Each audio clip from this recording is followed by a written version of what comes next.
નમસ્કાર ખેડૂત મિત્રો, તમારું સ્વાગત છે અમારી વીટી ખેડૂત મિત્રોની યુટ્યુબ ચેનલમાં। તો મિત્રો, આજના આ વિડીયોની અંદર કપાસ પકવતા તમામ ખેડૂતો માટે મળ્યા સૌથી સારા અને મહત્વના સમાચાર, જેમાં કપાસના ભાવ વધવાને લઈને એક સારા સમાચાર આવ્યા છે। સાથે જ રૂ બજારની સ્થિતિ અને કપાસના વાયદાની સંપૂર્ણ માહિતી મેળવશું અને ખેડૂતોને કપાસના ભાવ કેવા મળી રહ્યા છે તે પણ અપડેટ મેળવશું, તો વિડીયો પૂરો જોજો।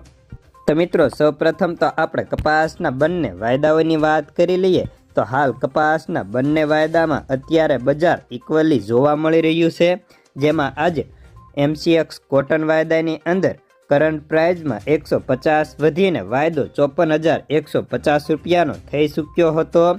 જ્યારે ન્યુયોર્ક કોટન વાયદાની વાત કરીએ તો તે વાયદાની અંદર પણ આજે સામાન્ય સુધારા સાથે વાયદો $68.31 જોવા મળે છે।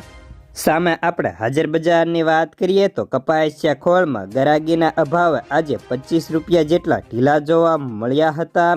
સામે રૂ બજારની વાત કરીએ તો રૂ બજારમાં અત્યારે બજારમાં સામાન્ય સુધારો હતો, જ્યારે આજે ખાંડીએ 100 રૂપિયા વધીને 53,800 રૂપિયા બોલાયા હતા। તો કલ્યાણ રૂના ભાવ 40,500 હતા, જેથી રૂ બજાર અને CCIનો ટેકો હાજર બજારમાં મળ્યો હતો ને આજે કપાસના ભાવમાં પ્રતિ મણે 5 થી 10 રૂપિયા અમુક સેન્ટરોમાં વધ્યા હતા।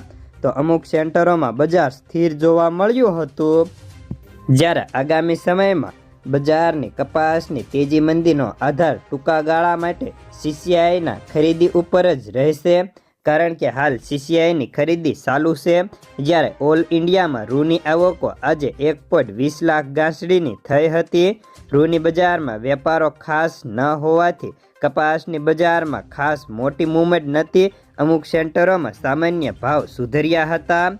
જ્યારે NCDX ઉપર 20 કિલોના રાજકોટના વાયદાની વાત કરીએ તો આજે 10 રૂપિયા વધીને વાયદો 1485 રૂપિયાનો થયો હતો। જ્યારે ખેડૂતોને હાલ તેની ક્વોલિટી મુજબ કપાસના ભાવ સારા કપાસમાં 1440 થી 1475 સુધી જતા જોવા મળતા હતા। સરેરાશ બજાર અત્યારે 1300 થી લઈને 1450 રૂપિયાની વચ્ચે અથડાતા જોવા મળતું હતું। ત્યારે હવે ખેડૂતોને ચિંતાના વિષયની વાત કરીએ તો ખેડૂતો વારંવાર ચિંતા કરે છે કે હવે કપાસનો બજાર આવું રહેશે કે વધી શકશે। જ્યારે કપાસના એક નિષ્ણાંત અને બ્રોકરે જણાવ્યું હતું કે કપાસના ભાવમાં હવે આવકો ઘટીને આખા ગુજરાતભરની 1 થી લઈને 1.10 લાખ મણને આસપાસ થવા લાગી છે। હજી પણ આગામી સમયમાં આવકો ઘટશે, કારણ કે આ વર્ષે ખેડૂતોએ કપાસ વેચવામાં જ માન્યા હતા। ભાગ્યે જ ખેડૂતો તેવા છે જેને સંગ્રહ કર્યો છે। તો બસ આજના કપાસના સમાચારમાં આટલું જ।